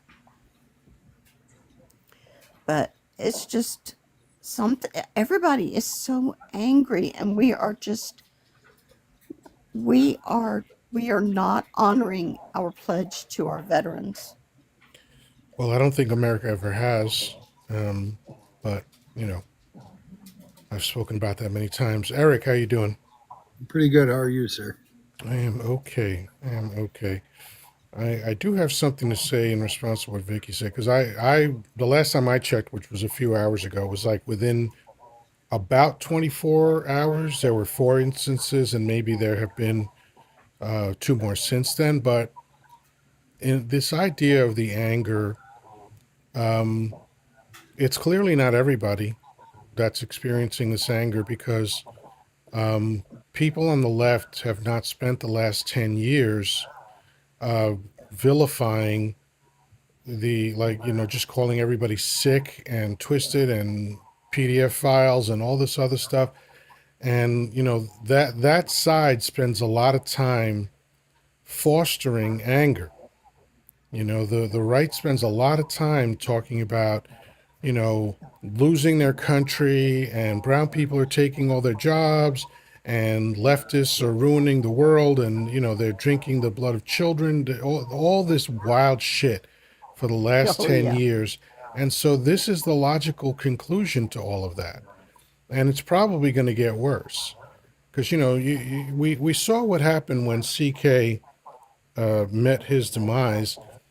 And the immediate reaction was, oh, we're going to start going door to door and getting rid of leftists. Those are people that were obviously just itching for an excuse to inflict violence. And that's because of the Oh yeah, they were constant waiting. messaging that is thrown at them 24 hours. It's the same reason that police officers are so aggressive. Is because every day they're told any encounter you get into could be the end of you. So that's why, as time goes on, they just get more aggressive and more aggressive and more aggressive. It's the same thing. But anyway, Eric, what are your thoughts on that, or any other thing? Well, you guys were talking about Grand Blanc. I was really impressed with my fellow Michigan people that you see from other states. They go right on about writing on the bullet or on the pew pew thing and all that, and calling out. Did you notice that the people that were talking about what happened here close to us, they didn't say nothing about where he was from, anything about him? You know what I'm saying? Mm-hmm. They stayed right on facts, and I don't understand why they don't do that with all of this stuff. Why do they got to call it out? I'm just proud of the Michigan people that they didn't do And that. we have to hand it to the law enforcement who were there within a minute. Oh yeah, of 30 getting a phone seconds. They call. said 30 seconds is what they told us locally. Yeah, I mean, that's excellent response time. The- Absolutely. The grand Oop, some of your sound cut out. It was 45 minutes away, and my daughter lives about within a mile of the church.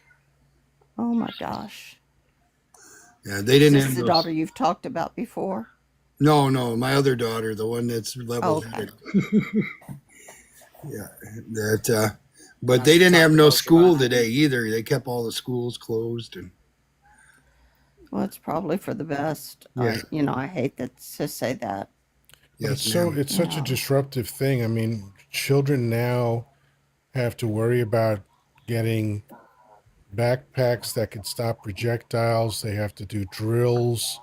This society is a failure. It Oh, really is a failure to me, and I 100%. can't see any evidence to the contrary. Yep. Whenever I was growing up in the 60s, we had fire drills, but we also had nuclear bomb drills. Mm-hmm. And you would have to, when the siren went off, if you were in your classroom, you crouched down under your desk. One time it went off, and we were on the playground, and we just crouched on the playground. It's like if a bomb hit, we would have been just these little balls of ash. By the way, the same would have been true in the classroom. That's right. Yeah, That's what it would have, does. and it would have been a BOMB. you That know, was but stupid. there was just, that was, I don't know what maybe it was naivete or something like that, but that was just another way to traumatize children for no reason. yeah, and it was, but that was the way it was up until probably my somewhere in my junior high years, they stopped doing it. I But, never I did it, grew up, so I don't recall yeah. ever. I mean, it Well, could might have happened, but I just didn't think about it. But I I know think it was there was a 70 when they quit. discussion about like nukes and stuff like that, but I don't know if we ever did drills. I think yeah, 1970, something like that. I think is when they quit that Well, in the growing schools. up in Houston, we were close enough to Cuba that there was the Cuban Missile Crisis. So we were always on high alert that Cuba was going to do nasty, mean things to us. but it makes sense if it was 1970 when they stopped it. Then I mean that's the year I was in first grade. So yeah, that would make sense that I had not seen that. Yeah. At least that's my recollection. I was Mm. out of school, obviously, by then, but I know we still did it in the late 60s in school. But high school really didn't do it that much. I mean, you couldn't get big kids like us under desk, back then. But you know what I'm saying. Yeah. But I know the grade schools and junior highs were doing stuff like that. Yeah. In junior high, our desks were different, so there would have been no way to do it because all they had were those little holes under the seat. Yeah, that's what I'm saying. Yeah, But Yeah, yeah, it I don't know was, what it's going to take to straighten all this out because I mean it's not just an American phenomenon. Last year a lot of different countries went right leaning. They they decided that have. the Democrats weren't doing every single thing they wanted them to do, so they hired people that were going to trounce on them and trample their rights and take their money away and take their future away. Like I was talking to my best friend earlier, and I try not to project into the future. I try not to stress myself out, but when it comes time for me to get back to work, which is imminent, we're talking about months away. I have no idea what I'm going to do. Like there's almost no opportunity out there like there used to be. Where all the good paying jobs and all that other stuff and high wages, I have no idea how that's going to work. And I think that's a reflection of how shitty America is. yeah. I'm hoping I can hang on until I retire. You know, Retirement definitely is not in my future. I'd have to make millions in order to retire. between I'm fortunate that I have retirement through work, although it is being sent over to the country whose first initial is an I, and whether or not we'll ever see part of that money back, I don't know. And then I've also got Social Security, which may or may not be around. So I may be working until they But I find mean, me, see what I'm saying? in a See, puddle under the my desk. uncertainty is insane. Yeah. I used to joke around when I was younger that I was working so that my dad would have Social Security because I didn't expect it to be here whenever I got to be my age. And now that I'm my age, it's like, okay, I can see it. And now it's like, it's this, brass ring, on the Ferris wheel that you just really want to grab and you just can't reach it. And it's just, so doing everything I can and while I can, and then I'll, and just wheel me around and wheel me from computer to computer if it comes down to it. Take me to the computers. Well, they were talking years ago to privatize Social Security. They were been Which talking would have been about a it. disaster. I know, but they were talking about investing it into the stock market and all that. But they always said you Social Security will be solvent if we can do that. But they never said if they made a lot of money because the stock market did so well on our money that we reap any of the benefits from it. All they said is that it would be solvent. That means that the predators were going to keep whatever they made on that Hmm. money, and we were going to get the droppings of what we were Oh promised, yeah. our basic amount. So it's a Ponzi scheme by all means, you know. We paid into it for decades. At least I did, knowing that I was helping my parents and my grandparents and stuff like that. But now that I've been on it since God, how long have I been on it? Oh, since 2012. Then all of a sudden, I'm starting to reap some of the benefits, but I don't know if it's going to be there tomorrow, or Right. it's going to be there next month, or next year, or 10 years from now. you know, and that's a worry that Grandma and I both have. That are we going Yeah. to be able to survive? Because That's that's other than crazy. my Army retirement, that's her only income. You know, and and then I don't think I could live on my retirement from the military without it. Be honest with you, not the way rent's going up. So Yep. Yeah. It would be so easy because the big culprit in even affecting Social Security was Congress borrowing trillions in yep, order never to paying it back. pay for all the bullshit that they do and then never paying it back.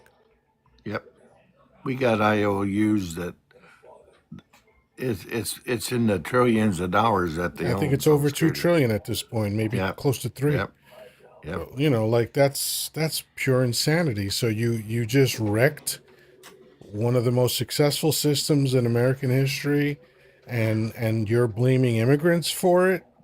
Really? right. That's what they're You're doing. blaming Democrats for it when they're the ones that came up with the system to begin with?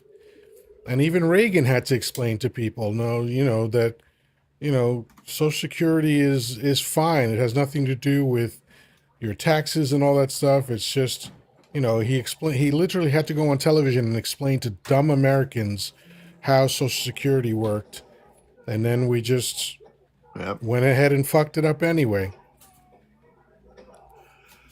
they just Yeah, it's don't care. crazy.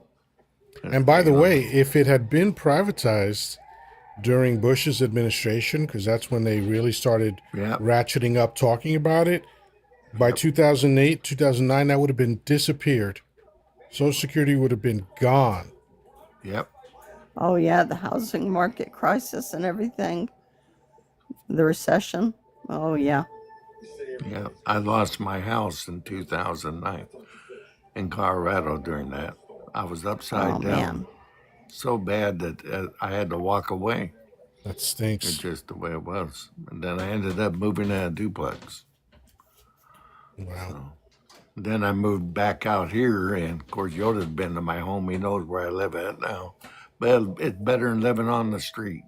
So in a cardboard box, me and Grandma. So Yeah, my house ain't much, but it's mine. well, mine I own, but it's on a rented lot. So I didn't really I didn't do that good of a job, but at least I ain't living in a cardboard box. So Grandpa, you're getting some presents and gifts thrown your way. That's good stuff. That'll help for Friday. Thank you. oh yeah, I need the help on the TikTok coins. I think Yoda's gonna do well on I don't Friday. think so. For Harry Potter, if I You're, get 5 questions right, I'd be amazed. Yeah. Well, you did pretty good from the chat on Baby Boomer. You actually got Yeah, a but few that right, was that was quite a few the that right. was an extremely difficult category. I It mean, was. and plus playing from the chat is different. You're not as locked in, or at least I'm not as locked in from the chat. So I don't know if I would have done any better being on the panel, but it was definitely a tough category. But Harry Potter, I already know. Even if I watch the first film, there's fucking 8 films, Yeah, and and I never read the book, so I don't stand a chance. yeah, I don't, and I've watched them all several times. But again, I'm reading the cards. Thank God, I'm no host. So Vicky will do good. That'll probably be the person who'll do Well, well. hopefully. It's been a Now, while Yeah, since I've read the books, and I've only watched part of the movies. but you've read all the books? Uh huh. Wow. Wow. Now, Well, I work at a library yeah, but that doesn't mean you read Harry in the Potter, children's department one week in right? a month. So, Yeah. got to But read that stuff. but now, in the films that you've watched, were they faithful to the books or were they different? They were pretty faithful. There were some embellishments that were made because, it's like some of my favorite characters were the ghosts. And they really couldn't do the ghosts that well in the movies. And so that was a little bit different. And it was, and they also did not play up Hagrid nearly as much in the movies as they did in the books. And who or what is that? Hagrid is the half giant. He is the groundskeeper. yeah, And he's this gentle giant, and he lives in a little cabin on the grounds, and the kids all go to him, and he's like their big Big brother, Brother. uncle, Yeah, Hmm. Big Brother. and he's Yeah, just wonderful. And they did not play into his character near as much. And then there's Hmm. this horrible spider incident in the woods, and that in the book was much more graphic. So it's there's a lot of things that were, but you're putting a book that's, like in the beginning, 200, 300 pages long into a 2-hour movie. Hmm. And then at the end, when they got to be 600 pages long, they had to break it into two movies. It got to be a little bit difficult. and the darker they got too. And with the Oh, first yeah. few, the little bit more kid shenanigans and stuff like that going on, and then as they got closer to getting to the person that unalived Harry's parents and stuff, then yeah, then it got real dark. He who must not be named.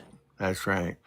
That's why I said I was getting ready to say that, but So, speaking of films, I did see an interesting film last night, which is Dracula: A Love Tale. Very interesting. It was done by Luc Besson, who is one of my favorite directors, although he hasn't had a huge body of work, but he did The Professional, which was Natalie Portman's first film, and he's done a few other things, but um, he did a little bit of a twist on the vampire mythology, and it was a fresh take. Some of it was a little bit much, but it was an interesting fresh take on the mythology. I forgot to put that on my list. Thank you for reminding me, Yeah, so I can look and see if I yeah, and it have it just on came my out, and it super came out box. this year, and somehow they got Christoph Waltz to be in the cast, and Hmm. that was wild because he, ever since Inglorious Bastards, he's been pretty much a huge star. But Luc Besson is also one of the top directors, so that makes sense. But yeah, he, visually it was a stunning film, and it was a good cast overall, and an interesting approach to the whole vampire thing. Because there's, I suppose there's only so many ways you could tell the story. So anytime that someone kind of puts an interesting twist into it, I find it pretty cool. That's why I loved Anne Rice interview with the vampire. But like Vicky was saying earlier, the book was so much better than the film because in the book there was a lot of inner monologues, like the vampires thinking and what they were going through and that kind of stuff. And I knew that was going to be hard to translate to film, just the same way Red October was hard to translate into film because in the book it was Jack Ryan strategizing and thinking and try to outwit the enemy and all this other stuff. And I was like, how are they going to show this on a on a film? And they didn't. But anyway, I'm glad you brought that up, though. I added to my list because I plumb forgot I was going to see if that was on my Superbox. So, thank you. sure. Now you've seen The Hunt for Red October, though, right? Yep, sure have. Sean Connery as a Russian submarine captain with a Welsh accent. That was funny. Yeah, he just didn't give a shit. He was just like, when you're hiring Connery, you're hiring Connery. He actually did a pretty good job, though, in the movie. Yeah, just with a Welsh accent. Yeah, with the Welsh actor, but he did the character. He did portray Yeah, the I character. mean, he was a good actor. So yeah, Yeah. I heard So someone's. who to say there ain't a Welsh Russian? You never know. There might be a Welsh Russian over there. Yeah, doubtful, but yeah, anything's possible. Crossbreeding. They could have like said a backstory, like his mother was Welsh or something like that, just to make us believe that he could sound like that. Yeah. Well, he did do that movie Russia with Love, so you never. With his Welsh accent. Yeah, it crossed over. Yeah, I mean, I heard someone the other day said that Roger Moore was their favorite Bond, and I almost threw up in my mouth a little bit. I was like, "Oh my God, how's that possible?" I agree. I think it comes down to whoever the first Bond was that you saw is probably going to be your favorite Bond. Could be. Yeah, could be. Roger Moore was the first one for me, and he wasn't my favorite. Oh, okay. So who was your favorite Sean Bond? Connery. There you go. Sean Connery's the Sean only was Bond mine as far too. as I'm concerned. Yeah, I think the Pierce only- Brosnan God, that came accent. close, but Sean just had a different kind of vibe to him. Oh, anything Sean did was wonderful. Yeah. You Pretty know, much. He just something about him. It's a shame he wasn't as great of a human being as he was an actor. Yeah, he was a pretty shitty dude. To at least his wife, he was pretty shitty. But he was so brazen when he talked about it, though. I think it was Barbara Walters interviewing him, right? And I don't know how the subject came up, but he was like, "Yes, once in a while you have to give the back of your hand," And I was like, "God damn!" And then years later, she interviewed him again and tried to embarrass him, and he was like, "No, it's something you have to do." He wasn't phased at all. He wasn't embarrassed, nothing. But he kept getting work. Yeah, just crazy. So that shows you where Hollywood's morality is.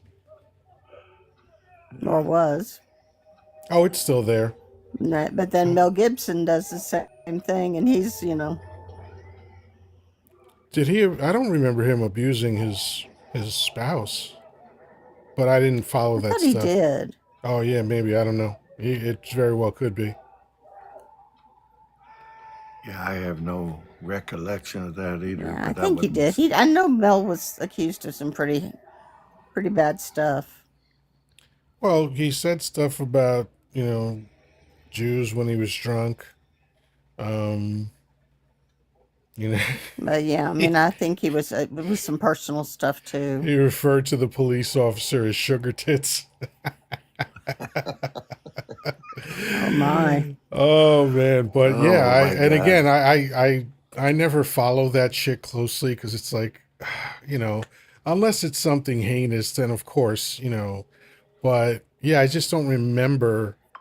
I know he had a contentious breakup with one of his wives, but I don't remember that involving any physical stuff. But again, I definitely didn't follow it close enough to say definitively. Yeah, it could have just been that it was so contentiously bad, and the way things were handled, just even if it wasn't physical, it's just hard. My, like you said, I don't follow that kind of crap that closely. I know I used to like him, and then there was stuff that happened, and then suddenly Well, I'm like, being an no. anti-Semite, that's kind of rough, So yeah, I mean, Yeah. there's reasons to dislike the guy.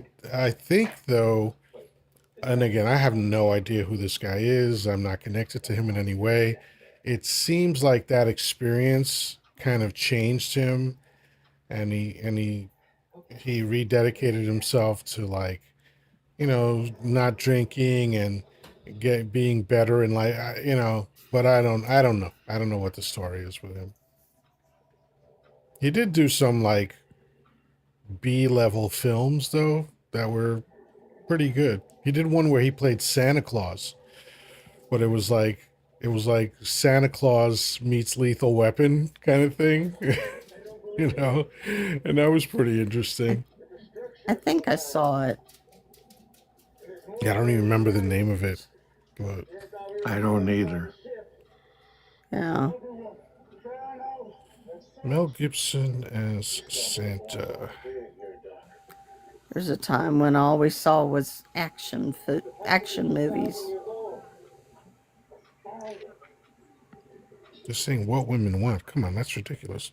Oh, that's because it didn't take my spelling correctly. Well, he did that one too. What Yeah, women but want. anyway.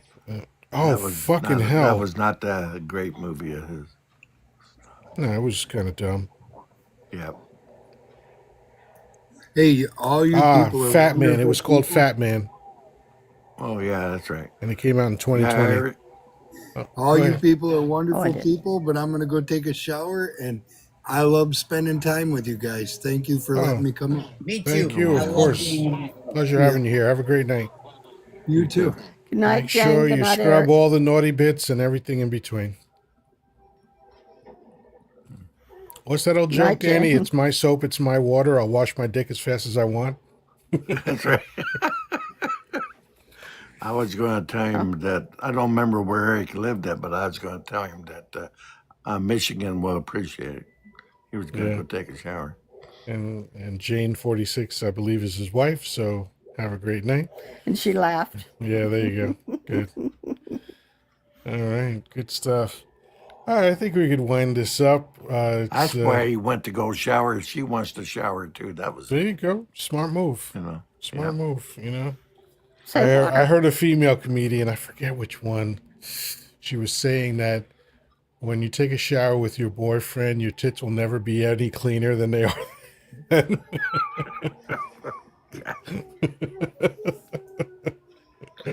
Hi-oh. Oh, my eyes just rolled out of the back of my head. Yeah, Well, now you know where you went. Now you know where you were at before you got here. that's funny. Yep. All right, so anybody have any closing thoughts, or should we just wrap it up? I don't That's ever it. want to talk about a topic like that again tonight. Like Yeah. tonight again.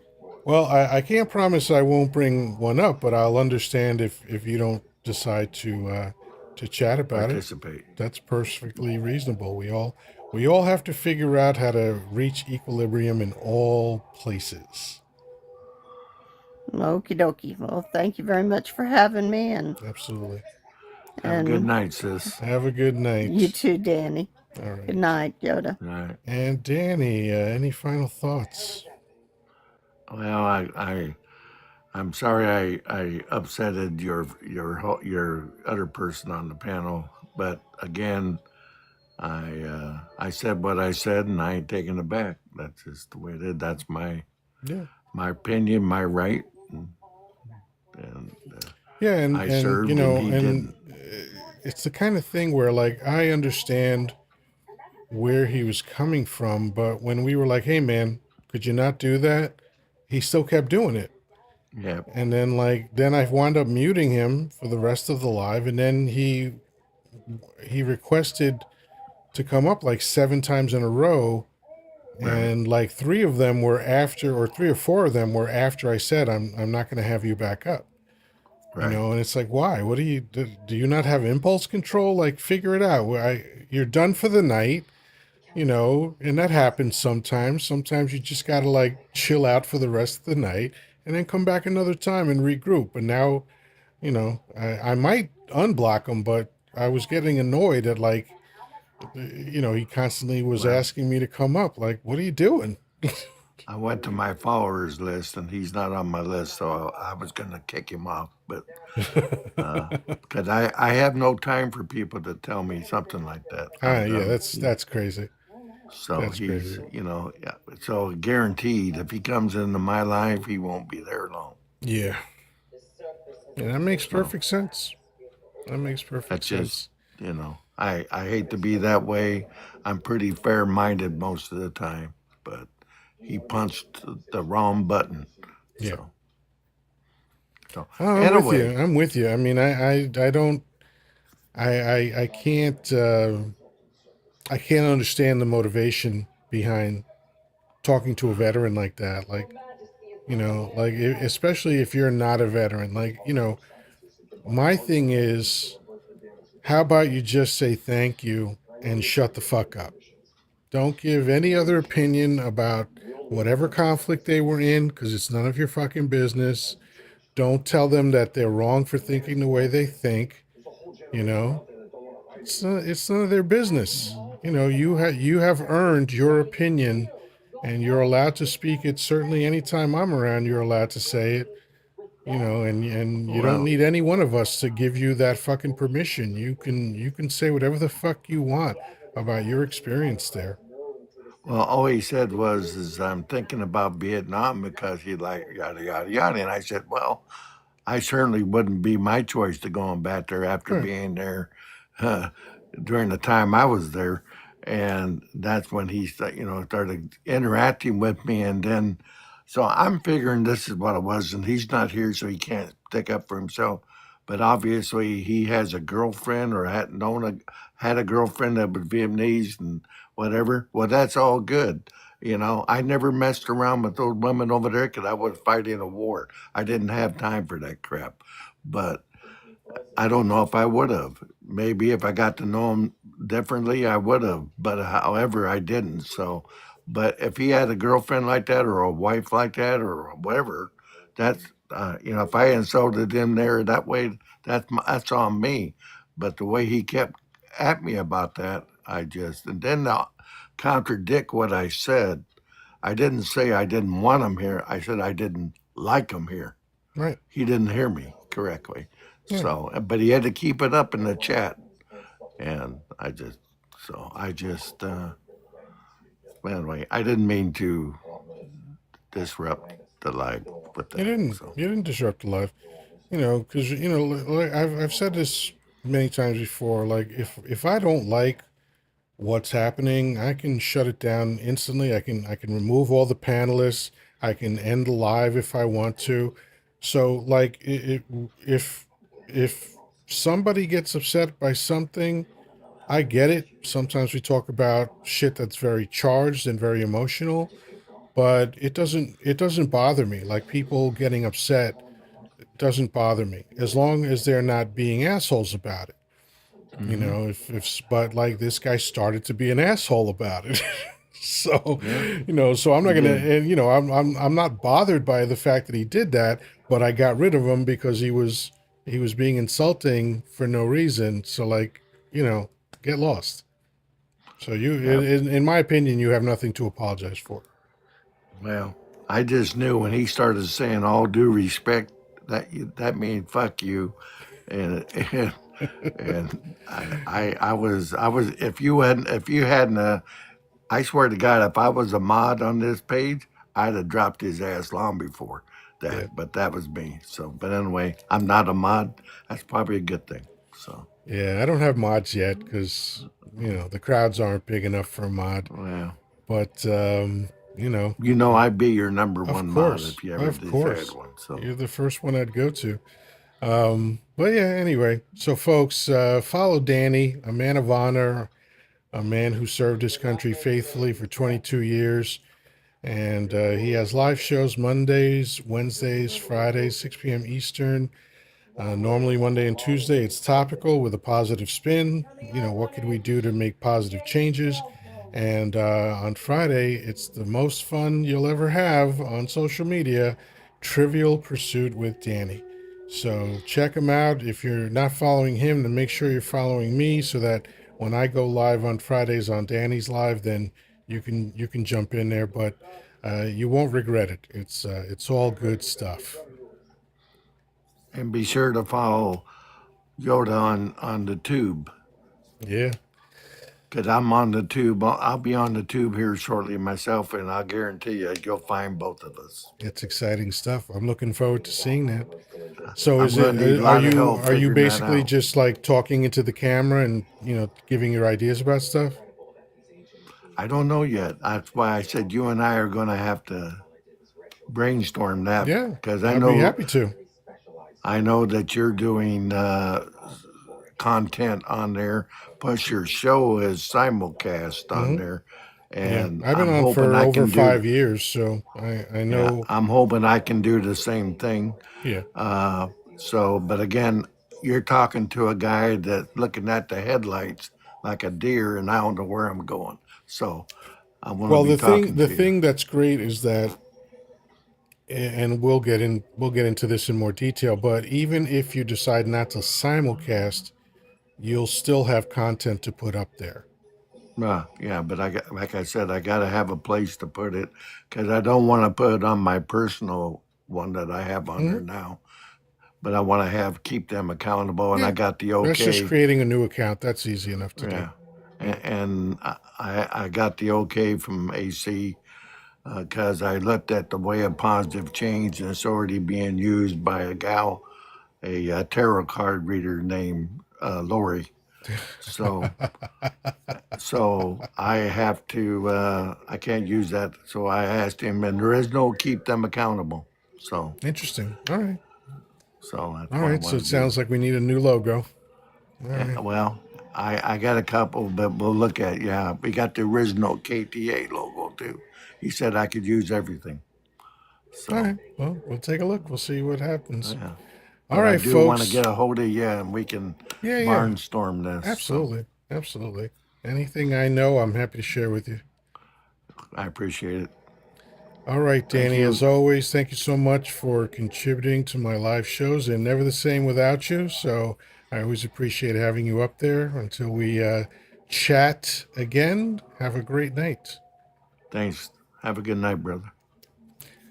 All right, folks. That's another one in the hopper. And that's just Monday, man. We just started, just getting warmed up.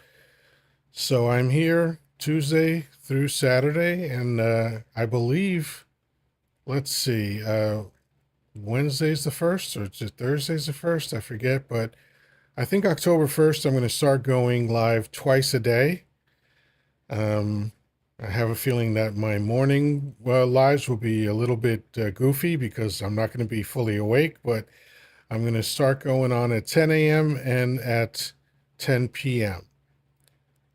Just to try it out, just to see, if it'll work. So who knows? Might be good, might not be. So until then, thank you for everybody that joined in and liked and tapped and all that kind of stuff. I always appreciate you. I thank you for your time. Until next time, peace, love, and granola. Talk to you soon.